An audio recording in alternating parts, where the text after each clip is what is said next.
Hey guys, Kimber Shafer here with Rage in the Cage, and I'm here tonight with Larry Srock, and we are talking about Rage in the Cage 32. Larry, you are the matchmaker on this card, so I have this handy dandy cheat sheet here for us. So we will just start, and we'll go through the card, and you can tell me a little bit about what you're thinking about these matches and who you think is going to come out victorious, and whatever else you want to say about the actual fighters themselves and what you're expecting that night. Let's just start from the beginning. We've got 5 pro fights scheduled for that night.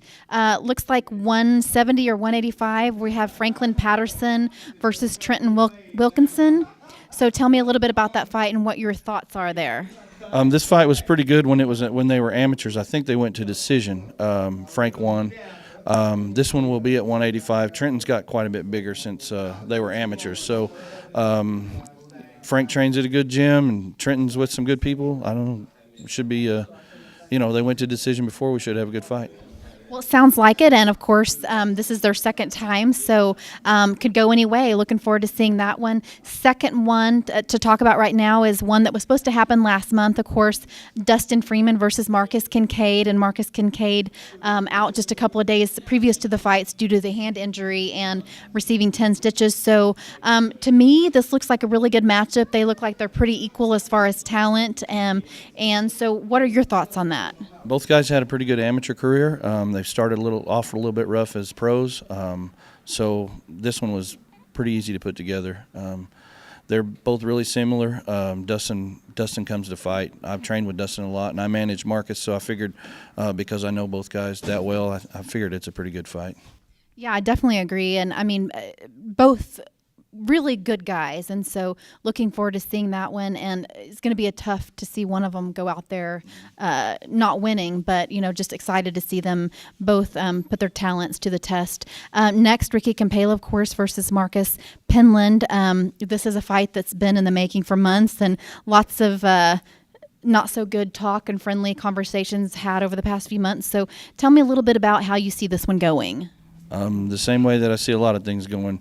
Marcus is going to come in and try to beat up Ricky, and Ricky's going to push the pace beyond anybody's expectations. That guy, he can party all night long. He can get up and go to work the next day, come to the gym, and still outwork everybody in the gym. I don't know how he does it. It's crazy. It's a talent that only he possesses, it looks like. I don't know what it is, but he's beat me up after days like that, and it was bad. And he'll puke and rally. Sometimes he'll go over there and have throw up in a trash can and come right back and beat you up some more. Well, good. Looking forward to that one as well. Kevin Gooden, this is his pro debut. He's fought for Rage in the Cage several other times, has one fight of the night. Going to be explosive battle from what I can tell, 145 versus Zach Davis. I don't know a lot about Zach Davis, so you tell me what you think about this fight.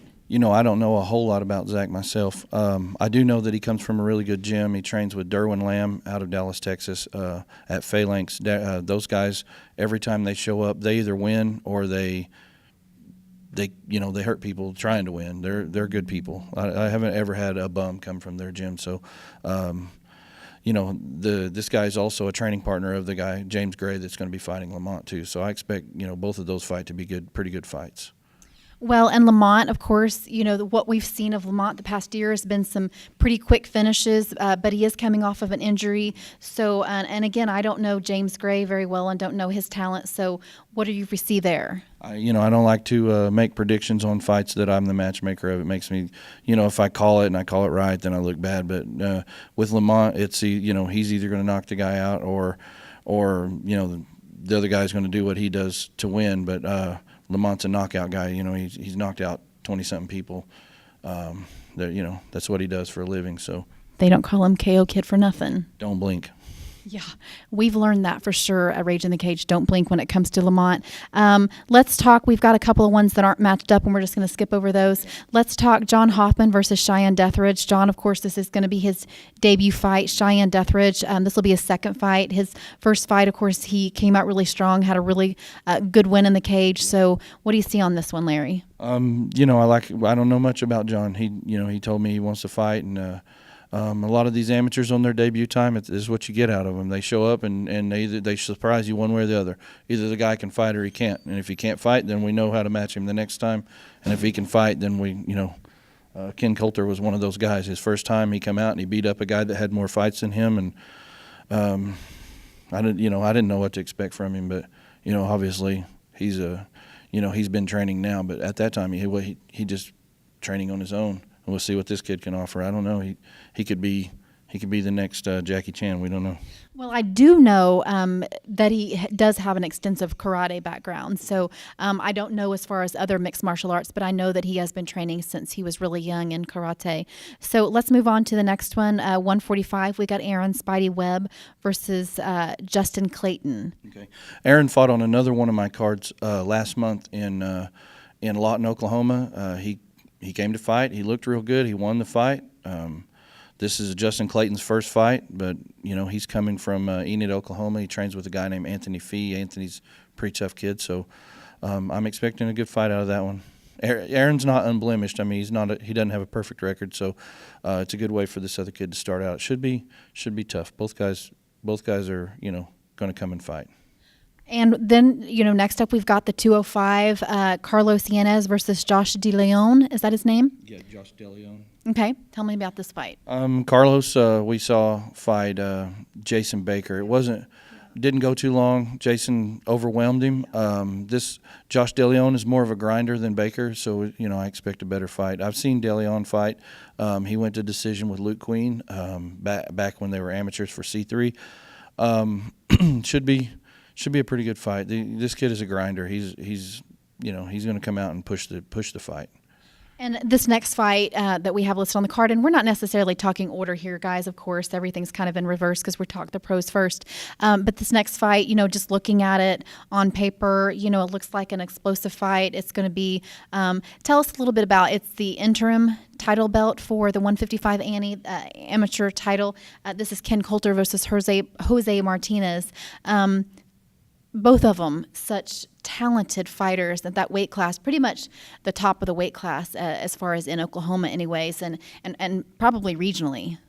You can give those guys their award right now for fight of the night. That's what's going to happen. Pretty much a given. Ken is unbeaten. He's a super athlete.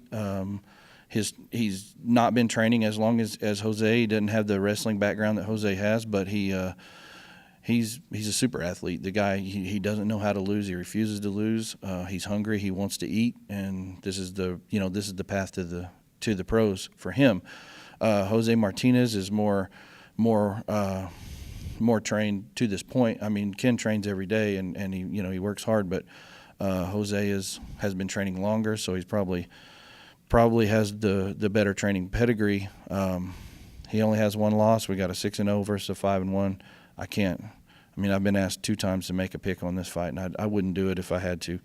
Well, we've seen Ken fight, and we've seen Ken in trouble before and be in some deep chokes before, and he just won't quit. So, it's just a tough prediction here. I couldn't even begin to predict either. Yeah, I can't wait for this one. It's going to be fun. The fact that I don't have to corner either guy is a blessing to me. I get to sit and watch it cage side. So, I'm pretty happy about that one.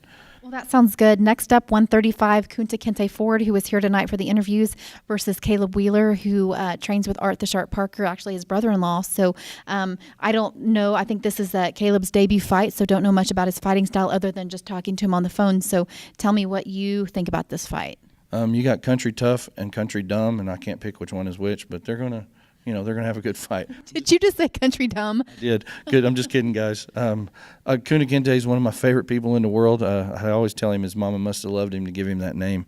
And then Caleb Wheeler, I haven't met him yet, but I watched some training videos and talked to Art. I manage Art, so I trust him. If he says the guy's tough, then he's got to be tough. Art may just get back to you for that. Yeah. Well, Art's he said I ain't pretty, but at least I'm dumb. So that's well, at least he can call it on himself, Yeah, I love that kid. He's a good kid. He is. We love Art the Shark Parker. Let's talk Jermaine Nugent versus Vicente Tiano. This is a debut fight for Vicente, and Jermaine, of course, has been in the cage before. So tell me again what you think on this one. Jermaine trains with Lamont Stafford. He comes to fight. I mean, the kid is he beat his one fight that he won. He beat Jabin Barchu by guillotine choke, and then the other 2 that he lost. One time he stepped up on short notice and fought a pretty good jiu-jitsu guy, and then another. I don't remember who the other guy that he lost to right off the top of my head. But I mean, he comes to fight, and Jermaine is older.